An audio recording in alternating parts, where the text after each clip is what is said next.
మీకు తెలుసా నా ప్రభు బిడ్డలారా, ఈ భూమి దేవునిది, భూమి దేవుడు కాదు. సుమి వినండి, భూమి ఏ ఒక్కనాటికి దేవత కాదు. దేవుని యొక్క లేఖనాల ప్రకారం భూమిని దేవతగా ఆరాధించే వాళ్ళు ఉన్నారు, వాళ్ళ ఇష్టం, వాళ్ళ విశ్వాసాన్ని మనం కాదంటానికి లేదు. నా ప్రభు బిడ్డలారా, ఇక్కడ మీకు చెప్తున్న మాట ఏంటంటే, ఈ భూమి ప్రతిరోజు దేవుని సన్నిధిలో మొరపెడుతుంది.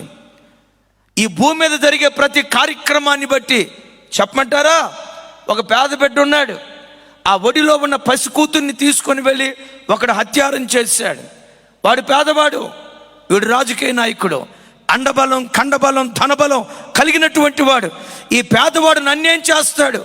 సీఎం మావాడే, పిఎం మావాడే, హోమ్ మినిస్టర్ మావాడే, ప్రభుత్వం మాదేనని పసిబిడ్డలను అత్యాచారం చేస్తే ఆ పేద తండ్రి ఏమి చేయలేకపోవచ్చు.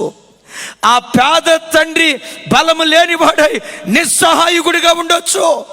ఏ పసిబిడ్డ మీద అత్యాచారం చేశాడో, ఏ పసిబిడ్డ రక్తం ఆ నేల తాగిందో, ఆ నేల దేవుని సన్నిధిలో మొర్ర పెట్టడం ప్రారంభిస్తుంది. ఏమని?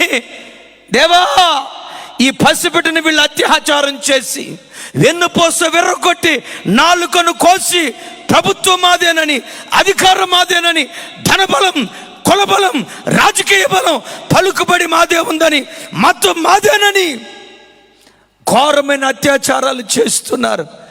ఇంత దారుణ మారణ కాండ జరుగుతూ ఉంటే దేవా, నువ్వు చూసి చూడనట్లుగా ఎందుకు మౌనంగా ఉంటున్నావు? ఈ పసిబిడ్డలు అత్యాచారం చేయబడితే, ఈ పేద బిడ్డలు చంపబడుతూ ఉంటే, బలహీనమైనటువంటి వ్యక్తుల కష్టార్జితాన్ని ధనవంతులు దోచుకుంటూ ఉంటే ఎందుకయ్యా నువ్వు మౌనంగా ఉన్నావు? ఎందుకయ్యా నువ్వు మౌనంగా ఉన్నావు? నువ్వు నీతి కలిగిన న్యాయాధిపతివి కదా, ఇది నీకు తగిందా? ఇలాంటి కార్యక్రమాలు చూస్తా నీవెందుకు మౌనంగా ఉన్నావని ఈ నేల దేవునికి మొరపెడుతుంది. బిడ్డలారా, ఈ మాట వింటున్నారా? ఈ గడ్డ దేవునికి మొరపెడుతుంది. బిడ్డలారా, ఆ మధ్యకాలంలో దేశం ప్రాంతం వివరాలు నేను చెప్పలేను, కానీ ఓ క్రైస్తవ మిషనరీ ఆ ప్రాంతంలో కుష్టి వ్యాధిగ్రస్తుల మధ్యలో దేవుని సేవ చేశాడు. ఎక్కడో తన దేశాన్ని విడిచిపెట్టి కుష్టి వ్యాధిగ్రస్తులకు సేవ చేయాలని కన్న తల్లి చేతే, కట్టుకున్న భార్య చేతే వాళ్ళు వెలివేయబడితే వాళ్లకు సేవ చేయాలని తన కుటుంబంతో కూడా వచ్చాడు. 2 కొడుకులు, ఓ కూతురు, మంచి భార్య, ఉన్నతమైన చదువులు చదువుకున్న వాళ్ళు ఆ కుష్టి వ్యాధిగ్రస్తులకు సేవ చేస్తూ ఉంటే, రోజు రాత్రి తాను తన కొడుకుతో కూడా ఆ జీబులు పండుకొని ఉంటే ఏం చేశారో తెలుసా? వీడు సేవా పేరిట, కుష్టి వ్యాధిని నయం చేస్తున్నామన్న పేరిట ఇలా మతాలు మారుస్తున్నారని మతపు రంగు పులిమి ఆ కొడుకులు తండ్రి ఆ జీబులో నిద్రపోతూ ఉంటే ఆ జీబు మీద చెత్తేసి పెట్రోల్ పోసి అగ్గిపుల్ల వెలిగించి తగలబెడతా ఉంటే ఆ జీపులో ఉన్న కొడుకులు ఆ గ్లాసెస్ కొడతా, అయ్యా అగ్నిమంటలు తాళలేకపోతున్నాం, మమ్మల్ని బయటకు తీయండి, మేమే నేరం చేసిన వాళ్ళం కాదు, మేము మా తండ్రి నిరపరాధులం అని ఎంత గగ్గోలు పెట్టి ఏడ్చినా విర్రవిగుతూ అన్నారు. ఏమని? రేయ్, మీకు దిక్కున్న చోట చెప్పుకోండిరా, ప్రభుత్వం మాది, చట్టాలు మావి, చట్టాలు మార్చగలుగుతాం. కొంతమంది అంటారు ధనవంతులకు చట్టాలు చుట్టాలట, నేను ఎరగను, కానీ కొంతమంది అంటారు చట్టాలు మార్చగలుగుతాం, లేనిది ఉన్నట్లుగా మేము చేయగలుగుతాం, ఈ దేశమే మాది. విర్రవీగారు. మారున దారుణ కాండకు మౌన సాక్షిగా ప్రకృతి మారిపోయింది.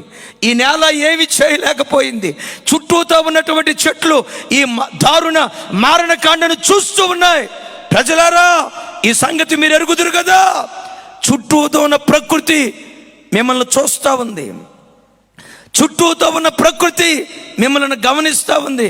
మీరు అనుకుంటున్నారేమో చెట్లు మోగవండి, ఆకాశం మోగదండి, నేల మోగదండి, మోగది మోగది మోగది మోగదండి, దానికి నోరు లేదు. పిచ్చోళ్ళారా, నోరు లేదనుకుంటున్నారా? వాటికి నోరుంది. భూమి నోరు తెరుచుకొనెను బైబిల్లో రాయబడి ఉంది. బైబిల్లో రాయబడిన అద్భుతమైన సంగతి ఏంటో తెలుసా? ఆకాశమా ఆలకించు, భూమి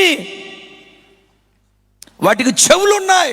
పిచ్చోళ్ళారా, మీరు చేస్తున్న ప్రతి చర్య ఈ ప్రకృతి గమనిస్తుంది, చెట్లు గమనిస్తున్నాయి, నీ ఇంటిలో ఉన్న గోడలు గమనిస్తున్నాయి. ప్రతిదీ గమనిస్తూ దేవుని దగ్గర మొరపెడుతుంది అన్న సంగతి నీకు తెలియక మొత్తానికి తగలబెట్టేశారు. ఏం జరిగిందో తెలుసా?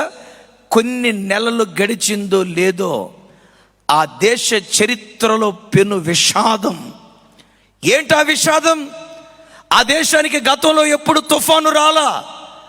300 కిలోమీటర్ల వాయు వేగంతో ఆ రాష్ట్రం మీదకి తుఫాను వచ్చింది. రాత్రికి రాత్రే ఆ రాష్ట్రం మరుభూమిగా మారిపోయింది. అందరూ ఏమన్నారో తెలుసా? ఆ దైవజనుని రక్తం, నిరపరాధి రక్తం ఈ గడ్డ తాగింది.